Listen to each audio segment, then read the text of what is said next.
Welcome back to the Supercar Connection Podcast.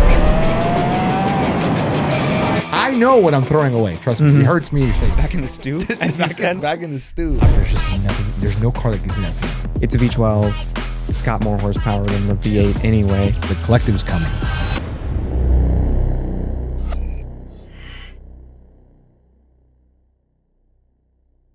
This episode is brought to you by Quality Collision Group. After an accident, it's not just your car that's thrown off track, it's your routine, your momentum, your focus. That's why I recommend taking your vehicle to a Quality Collision Group-owned shop. They are OEM certified shops, use the exact parts and repair standards your car was built with. No shortcuts, no guesswork, just confidence restored. When it matters most, trust the experts. Find your quality-approved shop today. Today it's just Joe and I.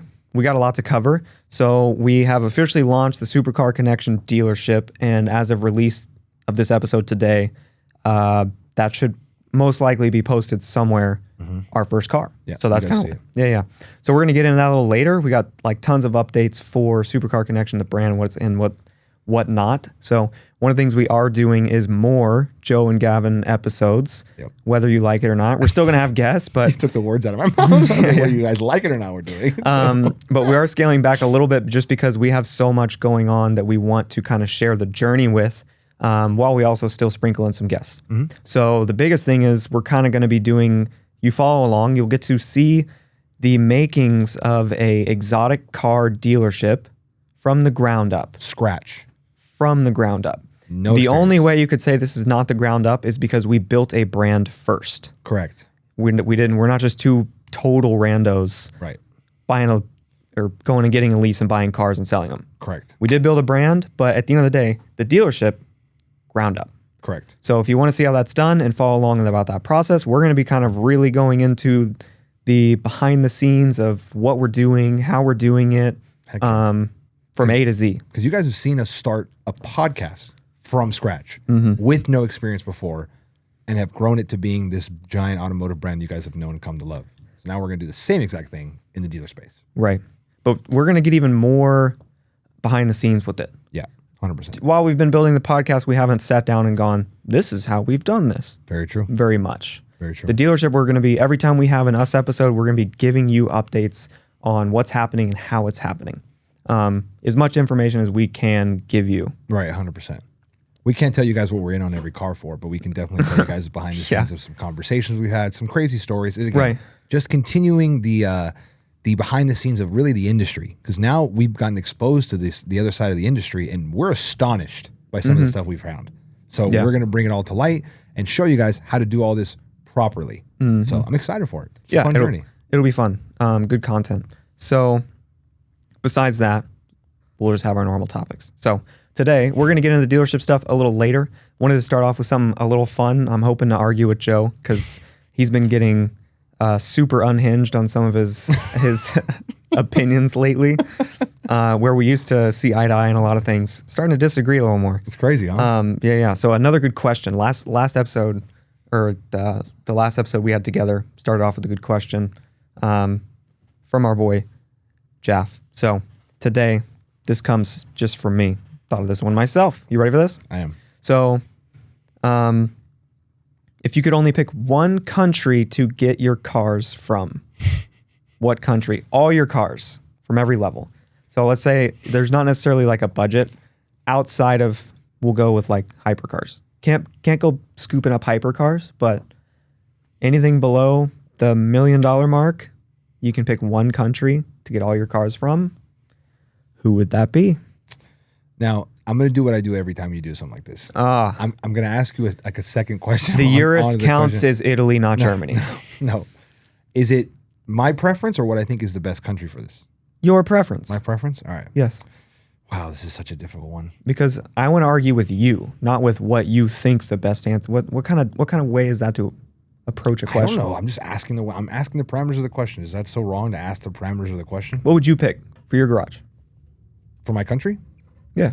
Well, let's kind of walk through them. So, like, immediately I feel like when the question gets asked, I think everyone's natural gravitation is towards Italy because that's more of the, of course, end of cars. Of but course. Then just because doesn't mean for every level, because this is everything, right? I'm not just talking, I'm talking about theoretically building out my garage. Yeah.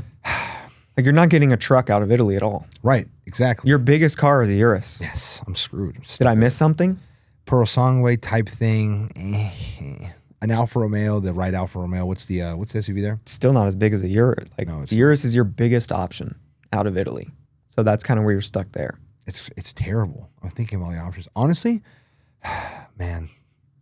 Like, all right, I gotta go Germany. You gotta go Germany? I have to, man. Yeah. Bro, how are you gonna do that? Trust me, I want to say America, but like when you really get down to it, okay, I think you want to say America. That's even crazier. What would you say?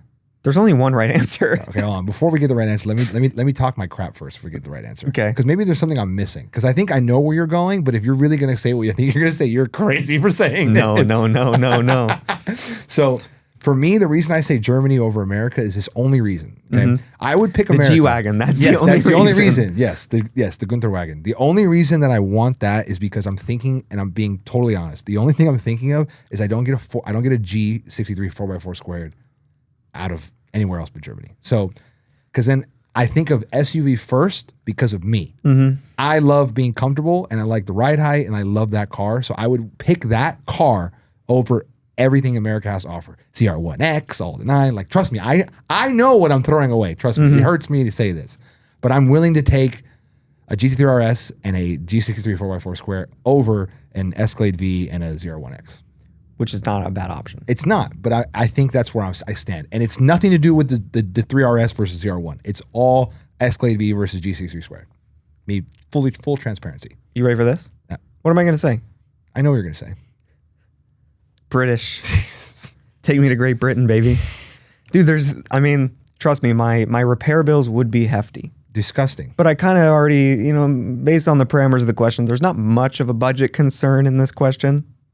Yeah, but you got to be able to drive them. Yeah, we can drive them. They're not going to be on the road. I got multiple. Rolls-Royce, hey, my Coley's going to be on the road year-round. Your Coley might be on the road year-round. Semi. My Coley black badge. Mandarin interior. And then I got the 720 Spider. It's not a bad combo. I was say 750 Spider. Now it's Why not? 765 LT 765 LT Spider. Open the gates up. Who cares? 600 LT Spider. I got both. What am I feeling? Right? Yeah. You get Aston Martins. You get Aston Martin. I got a Vantage. That's probably just my little daily. Meg can get a Range Rover. The new Vantage. Range Rover. Yeah, very nice. Very, very nice. What else am I missing in there? It's obvious. Bentley too. Yeah, Bentley. I can get the new GTC Speed convertible. Yep, with 771 horsepower. Yeah.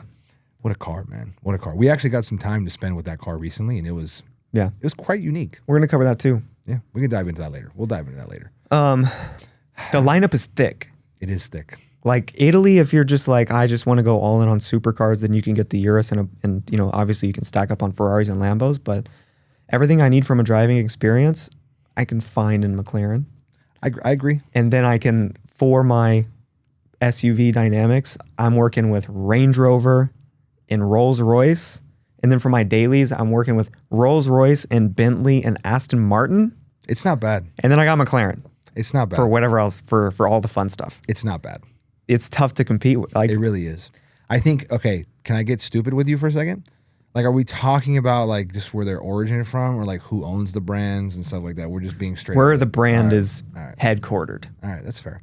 Yeah. I think the only reason I argue because even BMW, the largest exporter of cars out of America is BMW because they make all their X cars here. Yeah. So that's fair. But that's Germany. That's very fair. Can't call it America. I don't think. I think that's the only reason why I picked Germany so much over. Because I think for me, I'd probably somewhat lean towards you a little bit, but it's the usage case for me. If we're going to be really realistic, yes, you're going to have a fleet of cars, but your 720S, your 765, your 600T is going to have problems. Yeah. It's going to lose value. Next one up. I don't know, man. I'll have Yeah, that's the question is they're hardest depreciating, most unreliable cars or country of cars there is. Depreciation and unreliability. They lead both of those categories. Yes. By a long shot. Every single brand you named in their respective category, they're known for depreciation and they're known for reliability. Quite literally. Concerns. High luxury concerns. High luxury. High luxury. I don't know, man. So that's your trade-off. So I'm taking the Blitzkrieg is what I'm doing. I'm coming in across France and I'm just destroying you guys. So what's your sports car? See, that's my thing though. So I have a plethora to pick from. I could go. You have a plethora? I do. I got GTR if I want to go that direction. I got Turbo S. Well, like AMG GTR? Yeah, 100%. Okay. Black Series if I want to. I can also go Turbo S if I really feel like just being stupid fast. Because if I want to blow a 720S out of the water, just get a Turbo S. If I want to have a driving experience. You're not allowed to start. You're not allowed to start making that argument now because now I'm on Team Germany. I can flip the coin. I have decided to die on this rock. You know what you just said? You don't actually believe. No. It's not that I don't believe it. It's, am I going to beat a 720S? Probably I'll go neck and neck and then maybe beat it at the end. Maybe. But I'm going to have no fun in it. But I'm still going to beat it. Okay. I'm still going to do it. Sure. I got a GT3. That's still ridiculous, but I'm still gonna have a GT2 RS. He's got a GT3 RS. You're gonna love that GT3 RS, aren't you? Even the BMW. I got an X6M. I got an XM. I have an M8 competition. I'll have i8. Yeah. Okay. I wasn't gonna mention Audi. I have the Audi R8 if I really want it there too.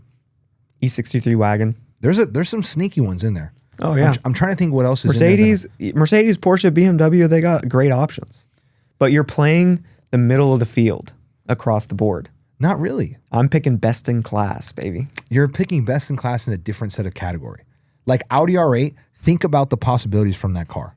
Like I have literally the perfect shell to do whatever I want with that car. V10, like I can build that car to the smack. Same thing with the GT RS. I can make that car fast. I can make that car fun. Turbo S, I can make that car fast. I can make that car crazy fun. 765 LT. No, I know. I understand your case. You do have some good ones. You're not doing anything to an R8 that puts it anywhere near a 765 LT. From a driving experience? No. From anything experience. That's fair. From a driving experience, I'll give it to you. From anything experience. Sound. Okay. I think my play is a safer play. Yours is a funner play. That's not even a word. But a more fun play. More fun play. Now, can we talk about America? Yeah, dude, come on. Because do you really need more than America? You don't. You have everything in America. And I feel in a way I feel ridiculous saying this, but please say. I think I know what you're gonna say. Say it. No, I think I'm just kind of always America. But just going back to which this is probably the path you were going down when you're like what I would pick or what I think is the best pick. Like low key America is the best pick, which is what the range. Right. Which is what I want to say is what I meant by I can't believe I'm about to say this. Right. I get you. ZR1, ZR1X. Those two. Ford GT. GTD now, whatever. Raptor R. You're not getting a truck anywhere else. Dude, CTSV Blackwing. Escalade V, shout out Parker on the CTSV Blackwing. Yeah, come on. Like, what else we're missing? I mean, I'm going to say it, but whatever, people can I like the Model X Plaid. I think it's a fun car to have. I would enjoy it. Tesla? Yeah, Tesla. You can just throw any Tesla in there too. I actually kind of like the Hummer EV. I think it's a good looking car. Yeah, they're kind of cool. They're kind of sick. They are. You wrap one all red, like was it Travis Scott did it or something like that? Yeah, something crazy like that. It's kind of sick, dude. Because that car already has so much presence from being a Hummer. So if you make it ridiculous looking, you're just like, Jesus. And when you make it monochrome instead of the two-tone, most of them are like white on black. There's a lot of like black trim. When you make that like all monochromed out, looks nice. Why I feel like we're missing something. People are going to think we're sponsored by Hummer for pushing that car, but I actually like that car. Yeah, this is just no sponsorship, just being very honest. Zero. Yeah, I think it looks cool. I think it looks very cool. I had one that got totaled out of the shop the other day, and it was surprised. The car held up pretty well. Yeah. I feel like we're missing a brand though, right? No? I'm tripping. We got Corvette, Cadillac. How could we forget Buick? Ford. Isn't there one more? Am I tripping? Well, Lincoln's got some luxury. Have you seen those new fully loaded Navigators? Oh, the old man's all about it. Yeah, absolutely. He like, you know what he'd do? He'd sit in and he'd go, it's nice. It's not bad. Yeah. It's not bad. It's not. They used to have like the most when the Navigator first came out. They had like the most movement way seat ever. It was like a 36 way seat. I'm remembering. What? Dodge. The Viper. I'm gonna be honest. I need nothing from Dodge. Well, I don't mind a Viper ACR. Like again, now I'm just Viper ACR. I'm building my case. So like I'm taking whatever I can get from Dodge. A Viper ACR, TRX. Right. I'd rather just have the Raptor R, but why not? If you can have both, I guess. Think about the it's the usage case versus we're going to battle against England. So we need to bring every 700 horsepower truck that we have. Yeah, for sure. To go against they don't even have a truck. So what are you doing? Exactly. Dodge. I forgot about Dodge. Yeah. I can get a Hellcat. I can get a Demon. I'll throw a Demon in the mix. Yeah, I've told you before. I wouldn't mind a Hellcat Charger. Why the Charger? I don't know. It just feels less cooked. It feels more appropriate. No. Yeah. You know what I like? Believe it or not, I actually kind of like the wide body look on those. Like the same. Charger wide bodies. Same. I actually kind of like the way they look. Hellcat wide body Charger. I wouldn't mind. Red Eye is a sick car. I agree. It's a sleeper. Whatever you want to say about that car, it's a sick car. It's a very sick car. I look at a Challenger. A Challenger disappoints me. I think I just don't like how they look. Yeah, do I? It's got that door panel is the largest, flattest like panel on a car that exists. It's crazy. It's got no creases. It's got no body lines. The infotainment is what kills it for me in that car. Like I think Ford and GM are so much better off than Dodge's in their infotainment system. Oh, 100%. It's terrible. Well, that's because those cars are 15 years old. Yeah, they're terrible. You're getting a brand new car off the lot, and the only thing that's different in the car from 2009 is the screen and the steering wheel in your gauge cluster. Yeah, the color of your gauge cluster. That's if you took a picture of a 2009 Charger Challenger and a 2024 Charger Challenger, and you just put a black square over the steering wheel, the screen, in the gauge cluster, you wouldn't be able to tell the difference. Everything else is identical from when it rolled off the line in 2009. It's quite sad. Yeah. It's quite sad. So then you just have Chrysler slowly developing the Uconnect system, and now we're on like the Uconnect 5 or 6 or whatever. And, you know, like Chrysler's not a tech company. So, you know what I think deserves an honorable mention in this whole discussion is, I'm drawing a blank now. Come on. For a country? Yeah, for a country. Is who else makes cars? That would be Japan? Yeah. I got to throw them in there. I give them a little something. You know why? Because as much as it's kind of crazy we're talking about range, they have some range.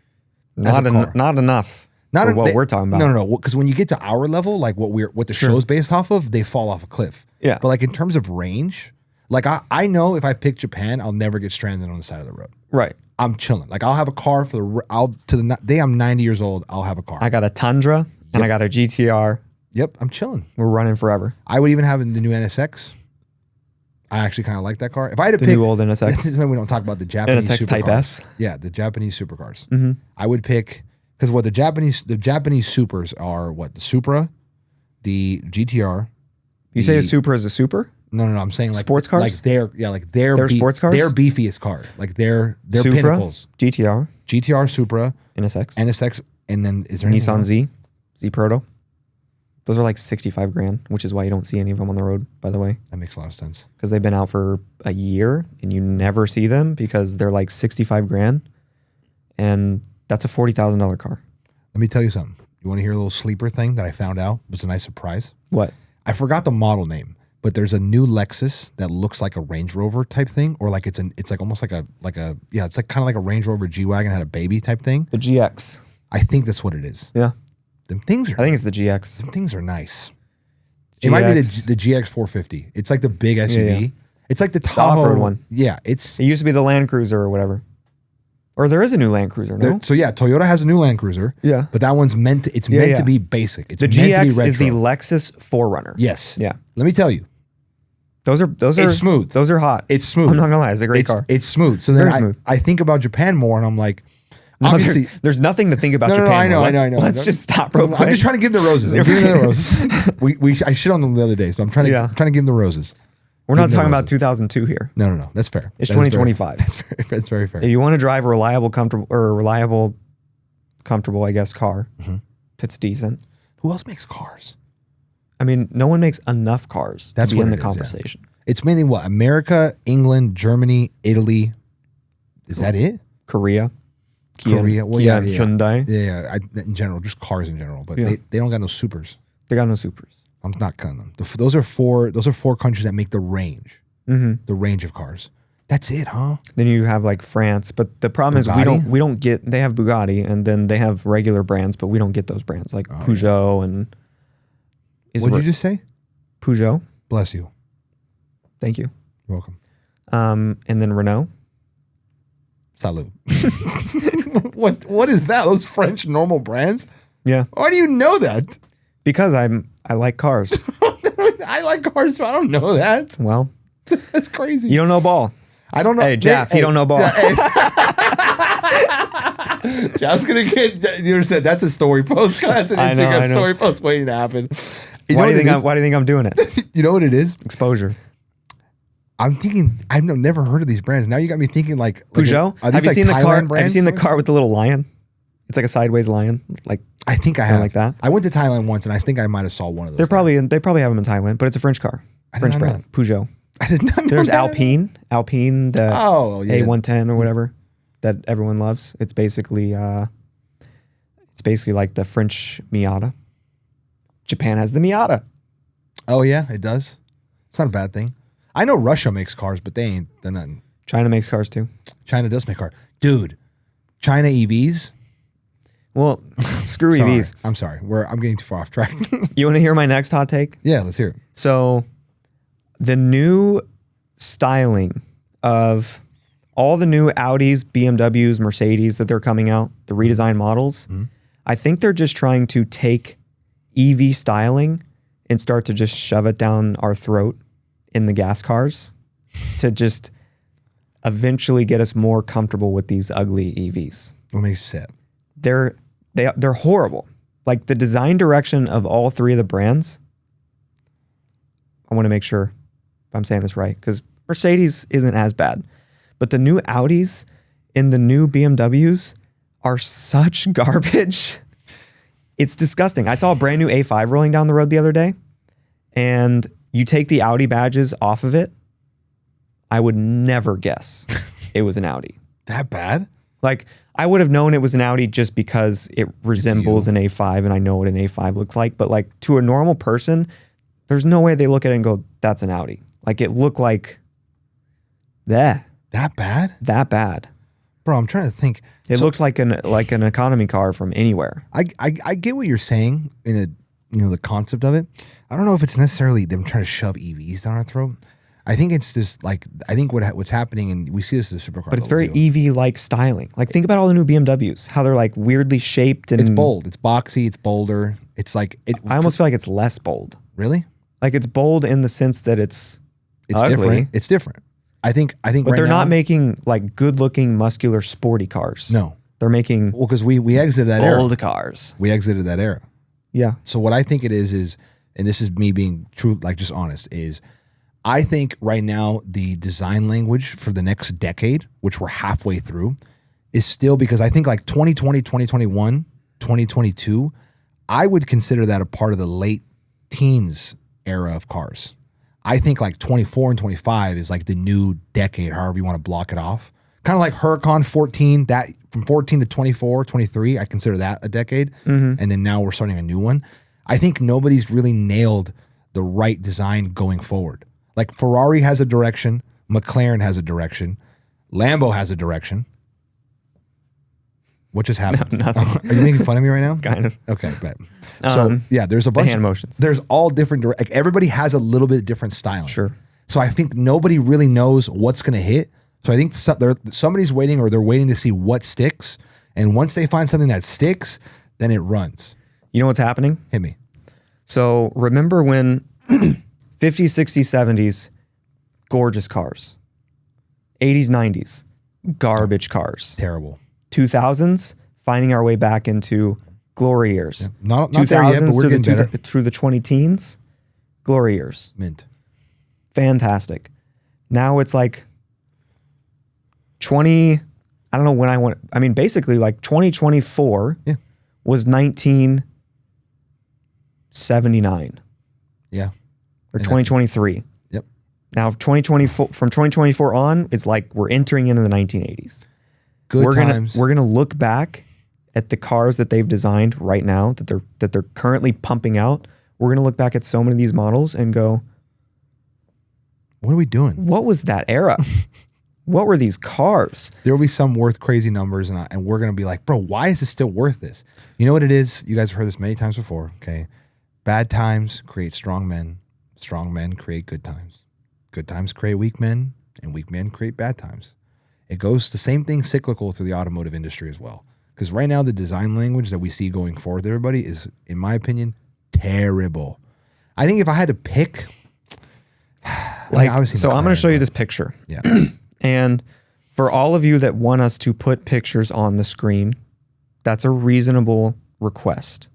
And I would also love that. The problem is that is time and money. Yeah. So if you want to support pictures on the screen when we talk about things, like this video and subscribe so the channel can grow and we can afford to.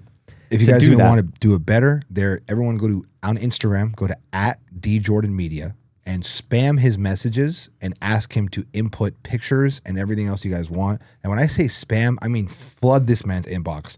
Go on his website, find his email, his contact. It's contact@DJordanMedia.com and spam him. And maybe one day we can have it. Show me the picture. Okay, so I'm going to just hold it up to the camera as close as I can maybe get, okay? That's the new A5 from the rear. That's the new A5? Let me see. Tell me this, take the badge off and tell me this isn't a Kia Forte. Let me see. Tell me that's not a Kia. I saw it rolling down the road and I was like, that's the new Audi A5? That's literally like, it looks like a Kia. And Kia has made better looking cars, right? Like Kia's been getting better. But Kia's on the rise. I'm not like, you know, it's not bad. It's not bad to an extent, but you've gotten to a point where these, like Audi has subsided in styling and Kia has improved in styling, and you don't have a split anymore where these cars are nicer. It's just like you have an Audi now that looks like a Kia. I get what you're saying about the electric design language now. This makes it, your point with this car is, I see it. But I also, have you seen the new X4 driving around yet? That too. BMW, I think, is leaning more towards it. Because, like, for example, what I notice here is like the i7 door handles and stuff like that. This is the same door handles on this car. So if I had to describe it, it's like, you know what it is? It's obviously the modern direction is a tech heavy direction. Right. They're trying to figure out the design language with tech. They're trying to make the car look techy. And we haven't found the blend yet. Look at the rear, look at this tail light on the trunk. Like we got this big giant tail light, but like make it look all unison. The tail light itself, just isolate the tail light only. That might be the best part of the whole car. That is the best part of the whole car. If you literally only take the tail light from that entire design. Everything else is terrible. Everything else outside of that tail light is garbage. It is. I get what you're saying though. I can see the electric. And the front's bad too. And what's sad is like go back to 2009 when the A5 first came out. This car was like punching above its weight. Okay. Like the A5 was such a good looking car. And we're now to this. We're now to this. Do you think it has anything to do with all the manufacturers sharing design language because of the fact that they're all owned by similar conglomerates now? I don't know, but what is this? I don't know. I agree. The longer I look at it, the more it angers me. It's terrible. It looks worse in person on the road. It's terrible. So maybe they have a Sportline version that somehow redeems it. You're also showing a terrible spec. Like that blue is not helping that car at all. Right. Like, give me white lowered with tint and I could in black wheels. Like maybe I can get down with it a little more. But you're showing such a terrible spec. That's the launch spec. That's the launch spec. And all the manufacturer official pictures. There's the front. What is this? What is that? Man, I don't know. And you know, I used to have an A5. I had two actually. Big Audi fan. This is probably why this hits home so deep, is because like the A5 when I was younger was my favorite car. Like that was my first dream car. Like we used to ride around your A5. Yeah. The eggshell one. Yeah. Suzuka gray. There. Yeah. Looks white in the sun but gray in the shadows. Yeah. It's a sick color. It is a sick color. I was always a big fan of that. It was an R8 exclusive, RS5 exclusive that. They got the Glendale Special driving this thing too. They got Agent Smith in there. So I was gonna say they have Sarkis in there, but yeah, same thing. I was a huge Audi fan, and the A5 specifically was like my first dream car. I was like, that's the first car when I can afford to buy a car that I want. So Yeah, that has, now that I think about it, we never really addressed this because we got so past from like our origins and we're so deep in the show. Your natural gravitation towards Audi in the beginning of your car journey is very strange to me. Really? Why Audi? Like out of all the German brands, me being respectful here, it's in last. So why Audi? Well, I've never thought about this more than now I'm thinking about it. Well, let's go back to 2008 because that's kind of where we're talking. The R8 comes out. It's on Iron Man. It's sick. The first of those brands to make a supercar. And it's like R8. It's all about the R8. And it was genius marketing for them because they were dead last in everything. They rolled out the R8. That was their new design language and styling. All their cars overnight went from average to beautiful. And they did their whole trickle-down effect. The A5 was like, oh, this has the same quattro all-wheel drive that the R8 has. No, it doesn't. But that's what they told people at the dealership. So it's like, oh, I'm getting this 4-pot A5 with the Audi R8 quattro, all-wheel drive. So honestly, the A5 was a huge part of me becoming an Audi fan because you'd have to go back and look at the pictures between like a 2009, 2010 A5 versus 3 Series Coupe versus the Infiniti QX60 50 maybe. Would have been, was hot back then. That was like, Infiniti had a good car for 5 years and it was that car. They redesigned that car, which the older one of that, the previous generation of that car was obviously popular too. And I think is a decent car. And then they redesigned it and it was a very good looking car for the time. So they kind of had their hot run right then in that moment with that car. But then you had the Lexus RX Coupe. So you go back and then what did Mercedes have? Coupe-wise that time. E-Class? Coupe. Oh, Coupe-wise? They had a C-Class Coupe. Yeah. They had a C-Class Coupe. So you go and look at the A5 versus all of those.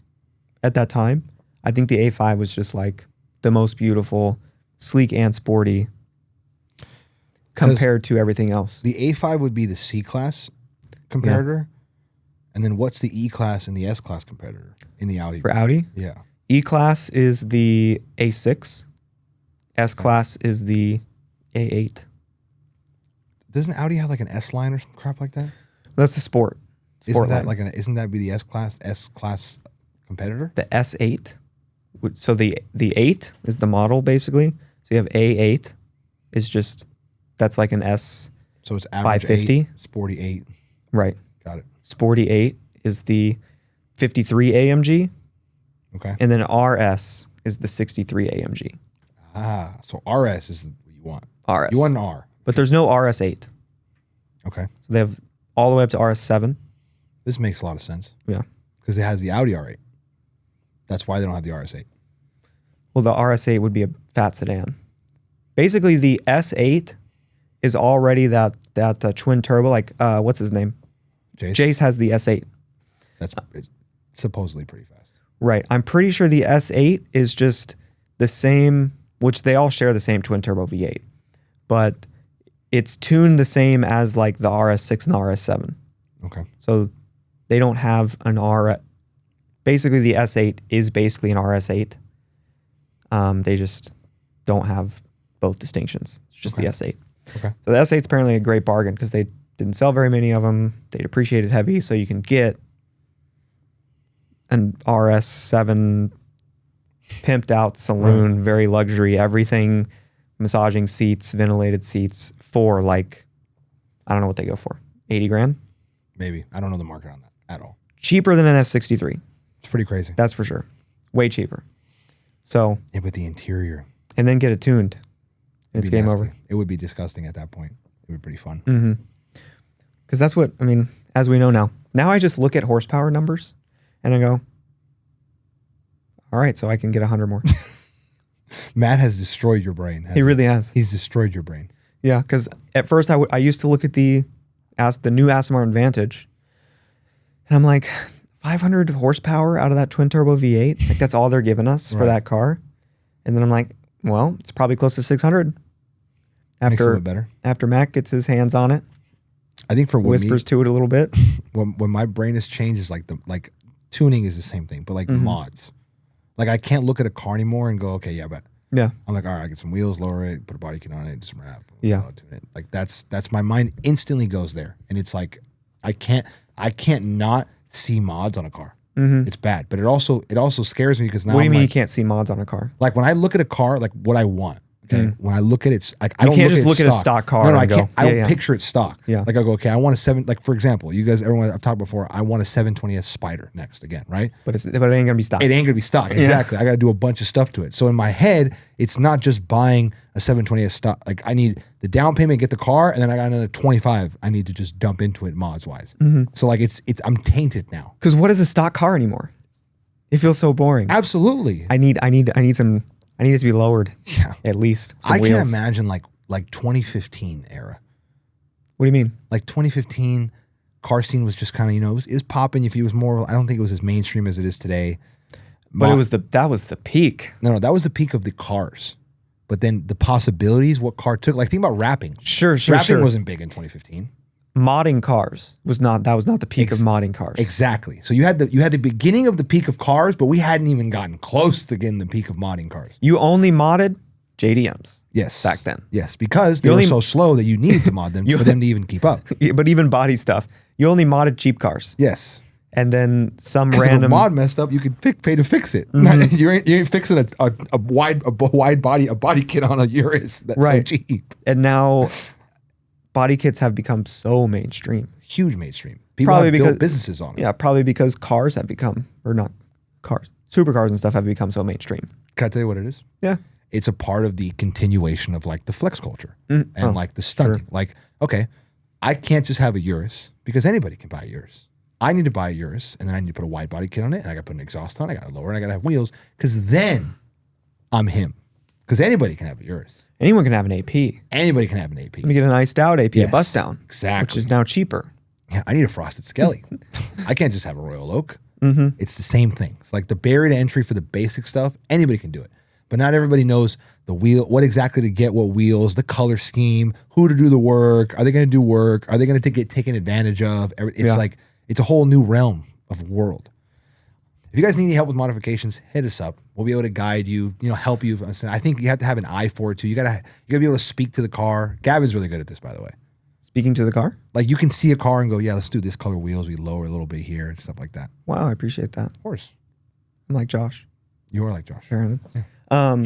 Okay, so 720S Spider, where's your head go? What's got to be done first? So instantaneously, that car needs the 765LT wing on it. It needs the new front splitter on it. I'm probably going to throw an exhaust tune on it. Needs to happen on that car. What else? Lower it, set of wheels. And then I'm going to get really intricate with like upgrading the intercoolers, upgrading the turbo lines. Like I'm going to make that car bulletproof. Yeah. I'm going to make that car so I can drive it 50,000 miles. And I'm about to put miles on that thing. Just wait. I am very excited. I believe you. The only thing I'm looking for, and this is partly the reason why I think it's going to take me a little minute to get it, is I don't want a regular spec. Like I want a rare spec. Yeah, you want something special. There was a car. Okay, so I talked about it very briefly, but you know about it because you're you. So there was a 720S that was in contention for me getting instead of the 812 because it had all red Alcantara interior. I had never seen that before. It was the cleanest interior spec I'd ever seen on a 720. I am hoping that I can find something like that. Might not be exactly what it is, but if I can find anything replicating that, that's what I want. Yeah. Badly. Because I'm not going to lie to you, I want a rarer 720 spec because I think, like I said, I'm entering my collector era. So I'm starting to collect these cars. So now I care more about the spec. I want to be able to retain it for a longer time. I'm excited. That's what I'm looking for. It's not bad. No, not at all. So you want me to share a little update with you? I would love an update. So we were talking about cars in the 130 range last time. So I've never been too impressed with the like 2020 Vantage. So that's kind of why I was like, I'm going to leap it, right?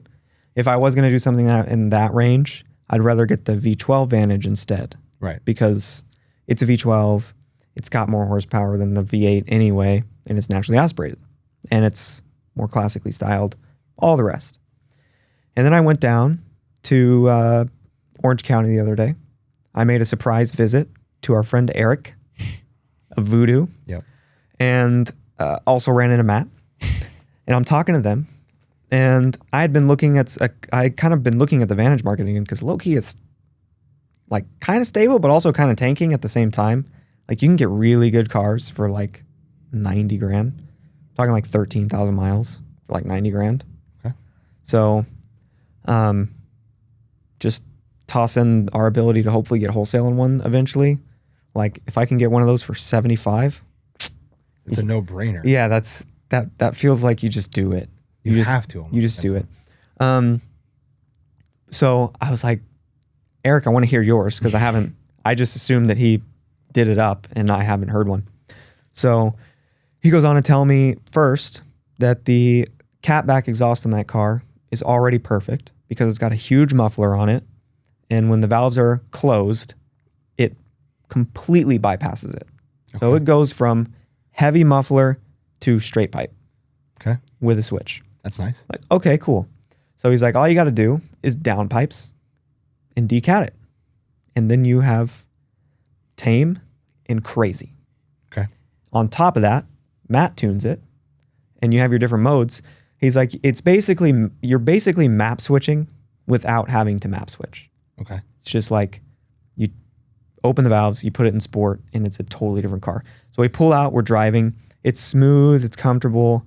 And I also like the interior more in person than I haven't really like been in the new Vantage. They're smooth. And in pictures, like the interior looks busy and not great. I thought it was not a great design. And then you sit in it and see it in person, everything's very nice. And you're like, oh, this plays out way better in person than it does in the pictures, first of all. Second of all, so we're driving and it's quiet, right? I'm kind of like, okay, like, let's hear it, Eric. I get it. You know, it's quiet and it's chill. He's like, yeah, so you can you're under the radar, you're chilling, you're totally comfortable, whatever you want to do. Like, I didn't know you liked to be comfortable being under the radar, and then I was like, all right, so you're going to turn it on? Flips it on. They open immediately. Whoa, just totally different. And then he rips it. Pop, pop, pop, pop, pop, pop. Crazy pops and burbles, which maybe we can tune some of the burbles out for your boy. I don't know if I need all that, but you literally go from just like cruising to Glendale AMG. That drastic, huh? Wow. With the switch of a button. That's awesome. In that car. And I'm like, okay, that might low-key be a move. Plus, Matt tunes it. You're up big. This is also what I learned. With those Aston Martins, with the Aston Martin Vantage, like with the 2020 Aston Martin Vantage, the turbos they have on that car, the only thing that makes that different, because it's got that AMG V8 that they all use, one of the like only real differences they get from the different levels is the turbos, bigger turbos. This is what Matt and Eric were telling me about. So Pure Turbos sells a turbo swap that's basically like the big turbos for that car.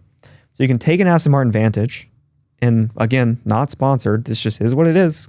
I hope one day I am sponsored so I can get a set of these on my Vantage for not $4,000, but they're $4,000, which totally reasonable for what it is. You get the big turbos, and for $4,000, you've now turned your Aston Martin Vantage into an Aston Martin Vantage GTR Black Series. Really? Literally. Okay. So it's crazy. And Matt was showing me like on the DBX, because you can get DBXs for crazy deals now. Turbo swap on those bigger turbos, you have the 707. Just like that. It's the same car with bigger turbos. Just like that. Okay. So bigger turbos, a little OEM plus tune, and you literally, so for however much more a 707 goes than a DBX, $100,000. Yeah. Probably. For $5,000, 6-7 after the tune you throw in, you can upgrade to a 707.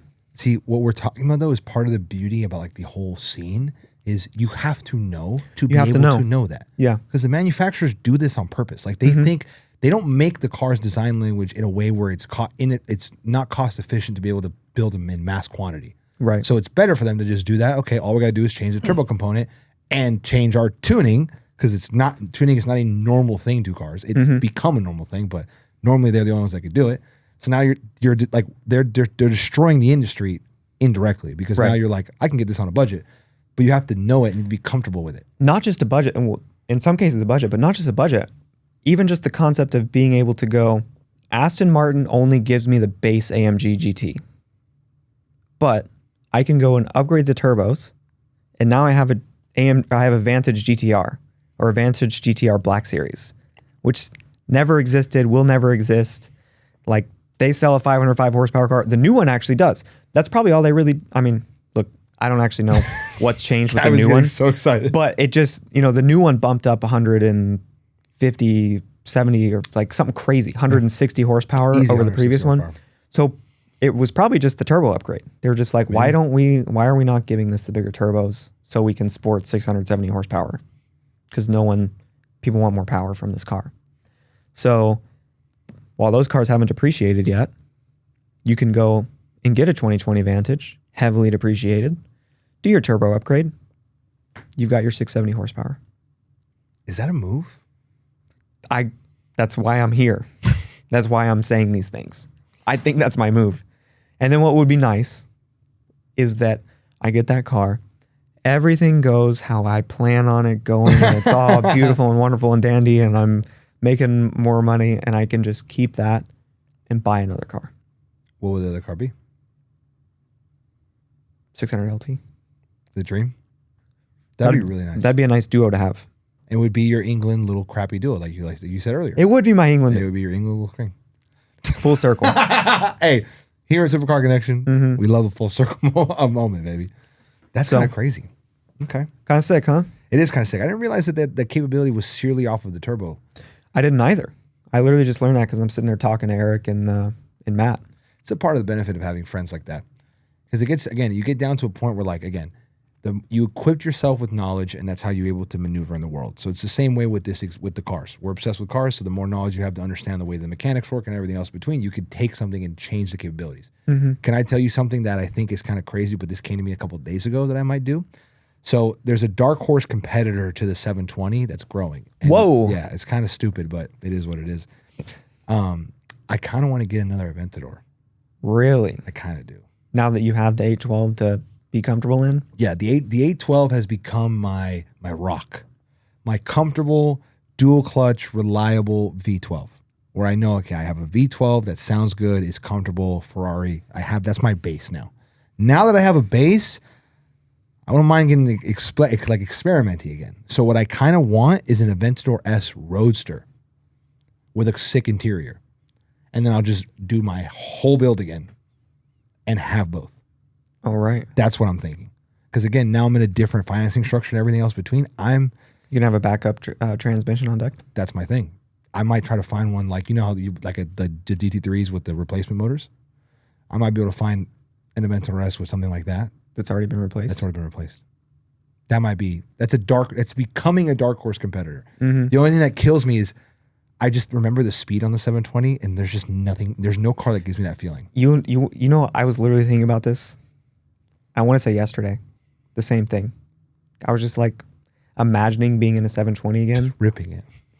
It feels like nothing else. It's so fun. It's so much fun. It's so great, and just how light and small it is, and it's like wearing a little rocket glove. It's crazy. And what it is too is like so the biggest knock in today's day and age is the cars are becoming too plug and play, right?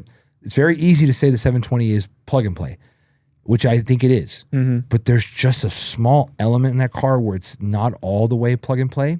And I think that's what makes it's the true beauty in it. It gives you, it's just enough raw where like you can feel it, but enough plug and play where you can enjoy it with your brain off. That's it, where you can feel it. Yes. You think about just mashing a Turbo S. You feel that you're going fast, but it doesn't feel the same kind of fast as the 720. The 720, you feel the speed more than you do, and the Turbos insulates you from it. Whereas the 720, like you step on it and it's effortless, but also you're like, I am going. It's a feeling I wish I could describe it better to everybody. Yeah. Like I feel bad an injustice not being able to give you guys like a full real feeling.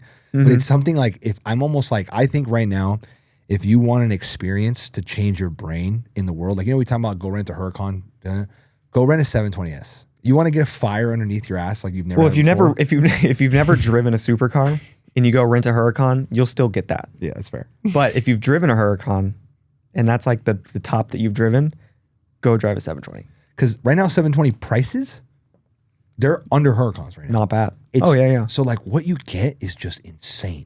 The only reason to buy a Huracan over a 720 is sheerly reliability. I'd say nothing else. If you want to make noises.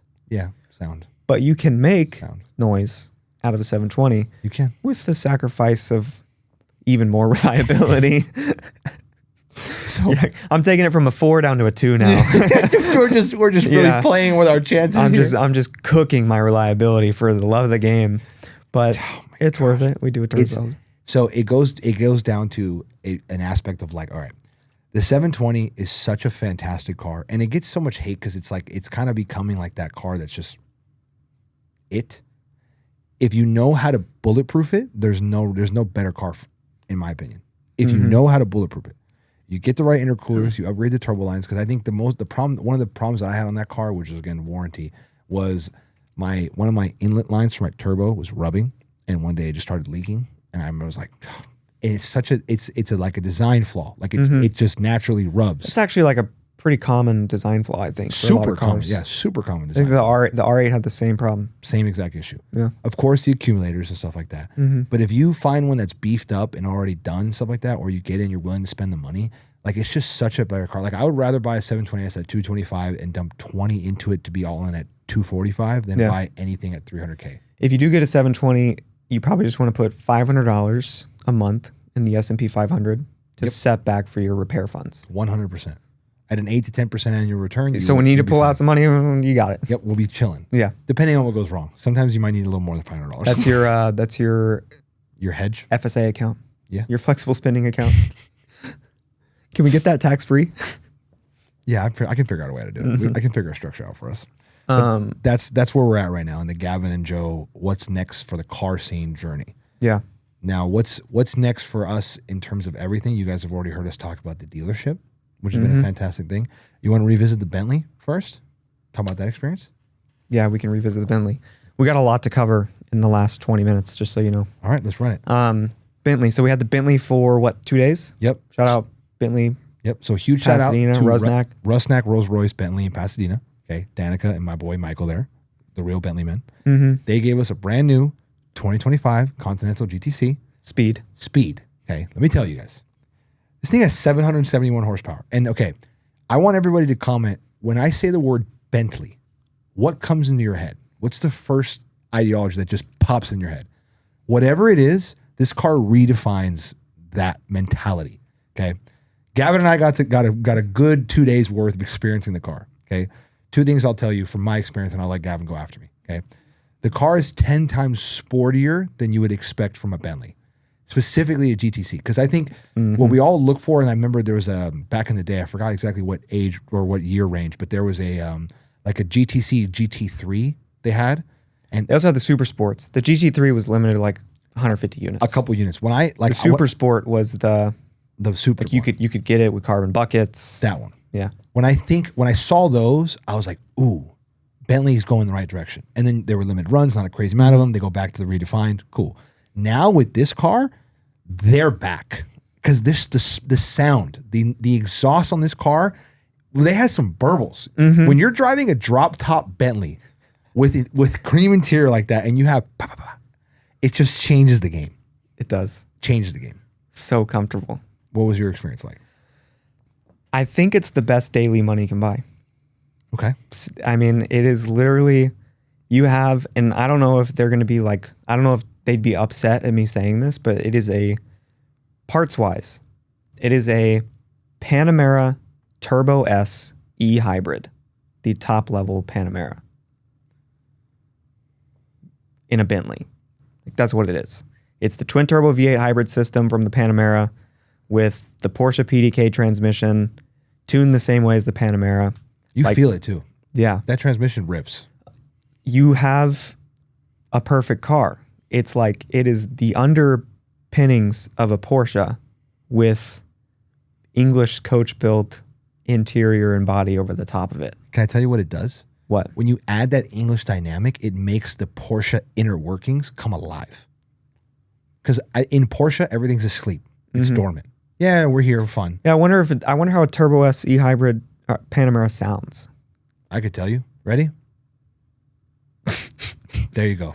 I just played it. If you guys don't want me, I'll play it again. Even in sport mode? Even in sport mode, I promise you.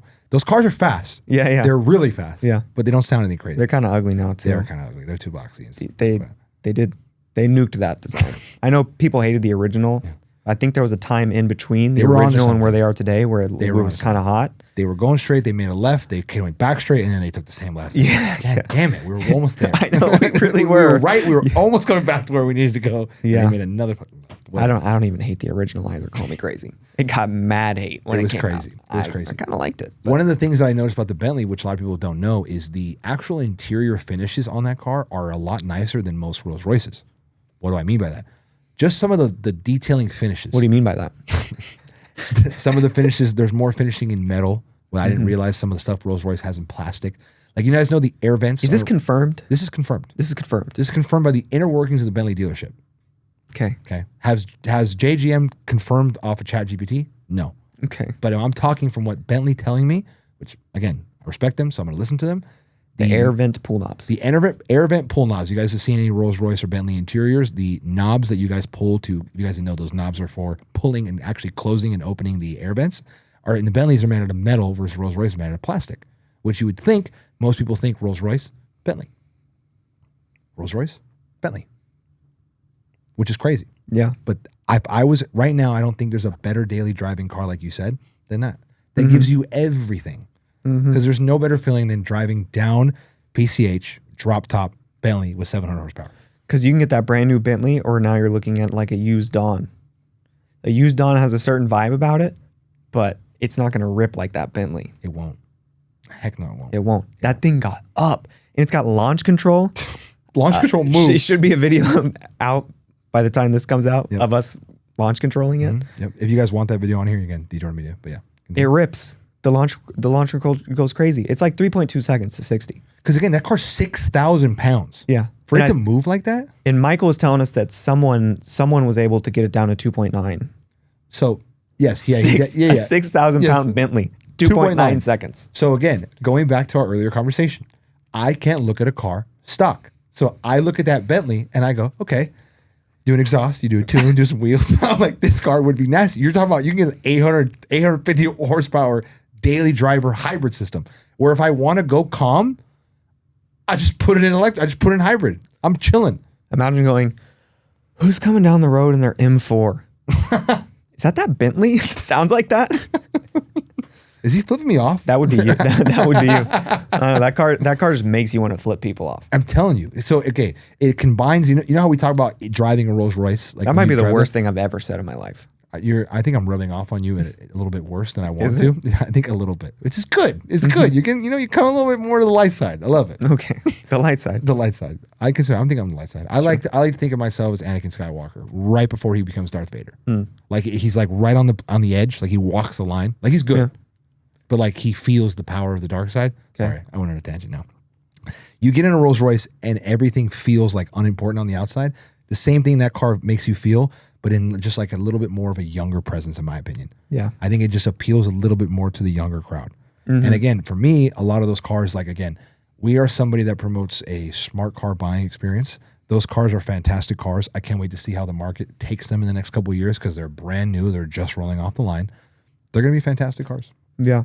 Well, I mean, yeah, for sure. You're talking about a Bentley, leather and metal wrapped Bentley with 771 horsepower, a ridiculously fast Porsche transmission. It is it's low key a perfect car. It is. For a car to just whip around on the daily. I know I've said that I want a daily just like a 600 LT. Let's be real. If you can have both, I would grab the keys to that car when I'm running to wherever often. 100%. especially if I'm pushing like Orange County. You kidding me? Like nothing. That car is perfecto for those. Even just dinners. It's really perfect dinner car. It really is. My wife doesn't want to ride in a 600 LT as much as I wish she did. Honestly, I wish she would. I wish I had a 600 LT. We were going to dinner and she wanted to drive it. Really? Yeah. If she was like fighting me to drive it to dinner, I'd be like, let's go. I still picked the right one. I would send her in the Bentley. My wife is great. I'd be like, just follow me in the 600D. And then as soon as you get to Coldwater and you're headed over to BH, I would just, I would lose her. She wouldn't even be able to catch me. That sounds fun. What else we got to cover? Well, there was the Bentley and then there was something else and then there was the dealership. What was in between? The Collective. The Collective? Yeah, I wanted to touch at least briefly on the Collective. What's the update on the Collective? Well, so the update with the Collective, we touched on it in one of our last episodes, stuff like that. But again, what I really wanted to just dabble on is I wanted to get anybody that's watching this episode and that's this deep in the episode, I want you guys, I'm gonna break down to you what the Collective is coming. So basically what you guys are gonna get is the first Supercar Connection actual community where we can integrate more of your guys' audience into the podcast. On top of that, we're gonna be teaching a lot of the principles that we have come to know throughout being involved in the car scene. So some of the stuff you're going to see is Gavin and I, we're going to build a curriculum out to teach you guys how to best, not only to get into the car you want, picking the correct car, and how to maintain the value and actually set yourself up so you can enter and exit without losing crazy on the car.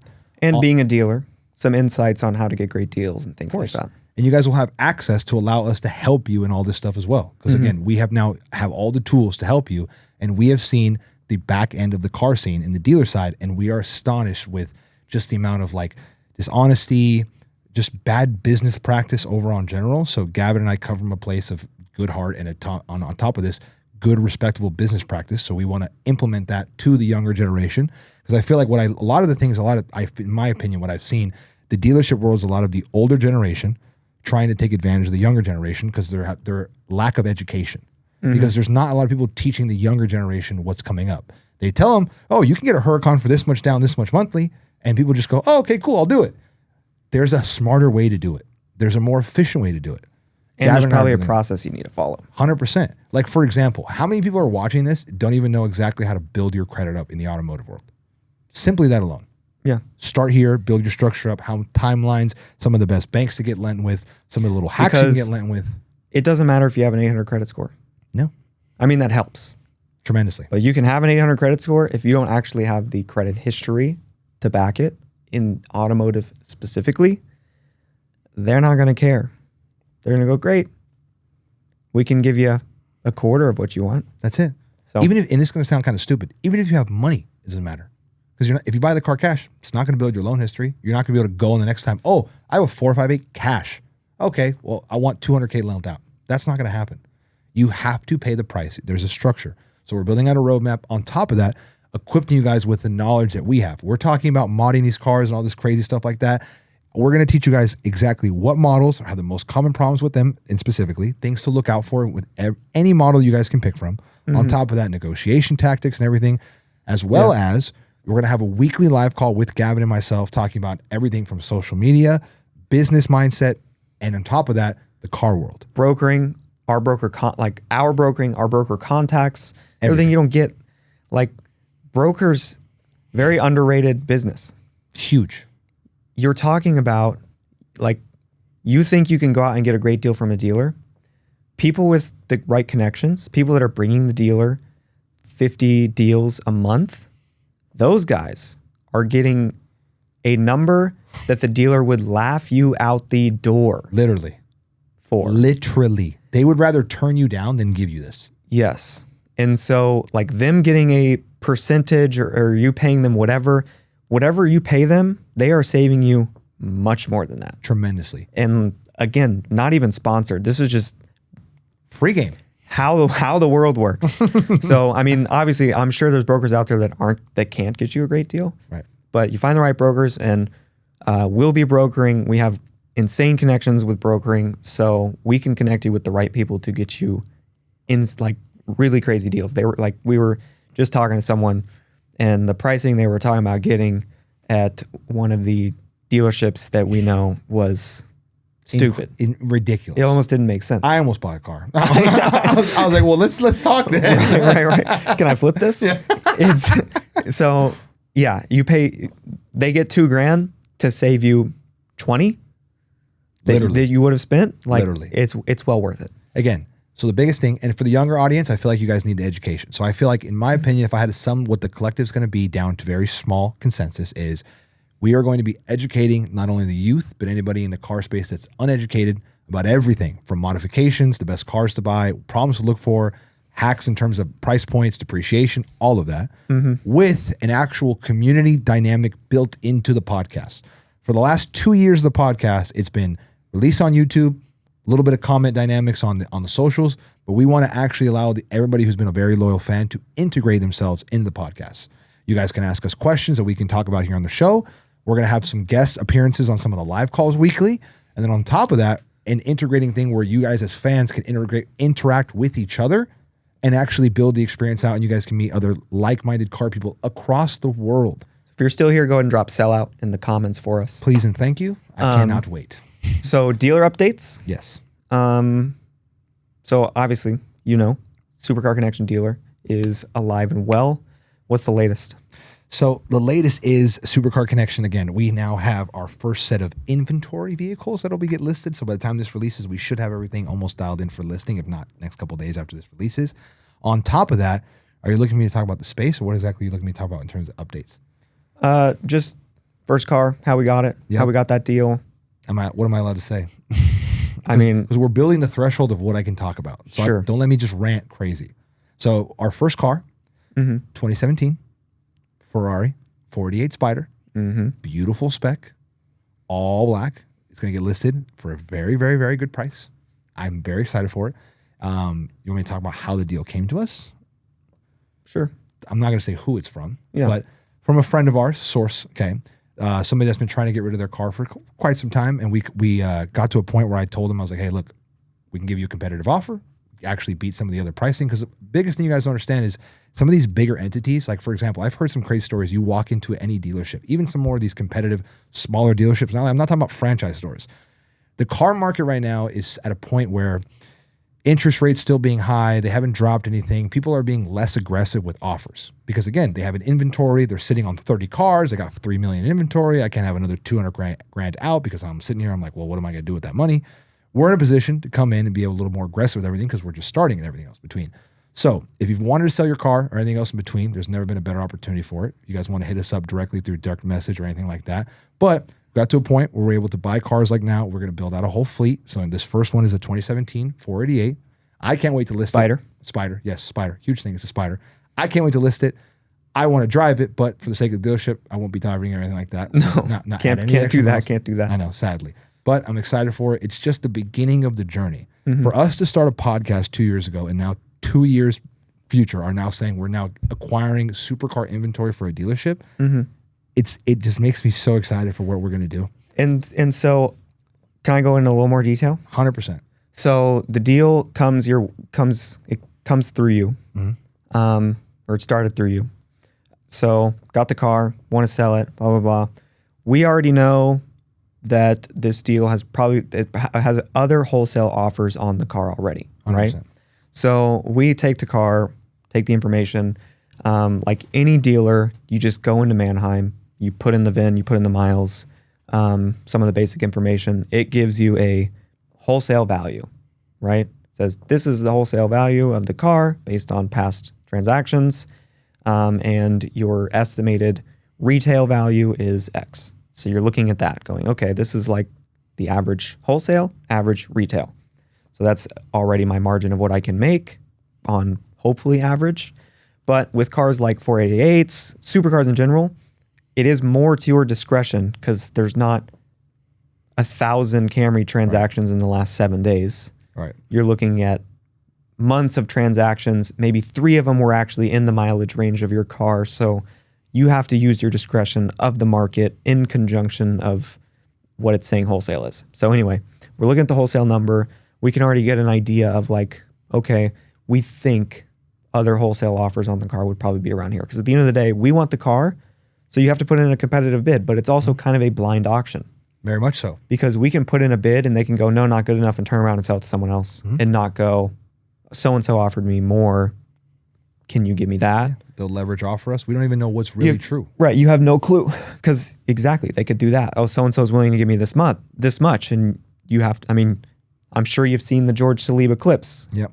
You might have to go, okay, if they'll give you that much, go sell it to them. Yep. You're getting a great deal. Yeah, take it. Great Please deal. Take it. And you got to turn them away. So you kind of have to pick a number. You're trying to get a good deal, but also you have to have something competitive enough to where you want to get it. Like it's a stressful dynamic. It's huge. It's quite the game to play, even just getting the car. Mm-hmm. So that's just kind of the detail I wanted to get. And the third thing you add into that, and I think this is where we really want to put the back of the business on, is it's not about the transaction. It's not about the car. And I know I sound kind of crazy saying that, but walk with me here. It's more about our clientele, the people that we're buying these cars from. I know what it feels like to buy a car, drive it for a certain amount of time. And I didn't really think when I bought it. I just bought it because I wanted it. And now I'm selling it. And I'm like, dude, these wholesale bills are kidding me. My equity is getting destroyed. It's more than just getting in at a couple $1,000 spread better to make a couple $1,000.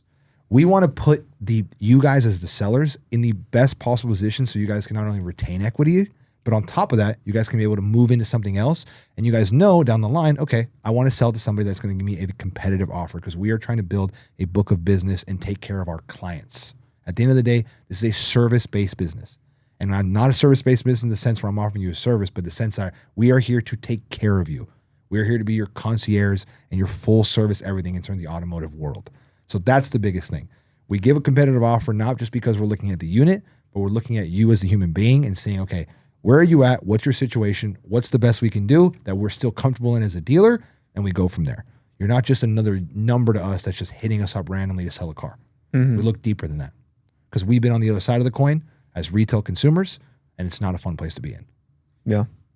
So anyway, we put in the offer. It's a good offer. Gets taken. Yes, sir. All right. Car's ours. Yep. So, I mean, there's more steps beyond that, but 100%. There's a lot of me yelling and screaming and getting mad at everybody in between. Yes. There's only 171 text messages from Joe between that moment and today, but that's okay. What's the average time to respond to a text message? You want to comment or you asking me? I'm asking you, and I'm hoping somebody comments when I say this. It depends on the time. It depends on the situation. Average time, 3 minutes. Yeah? All right. Yeah. Okay.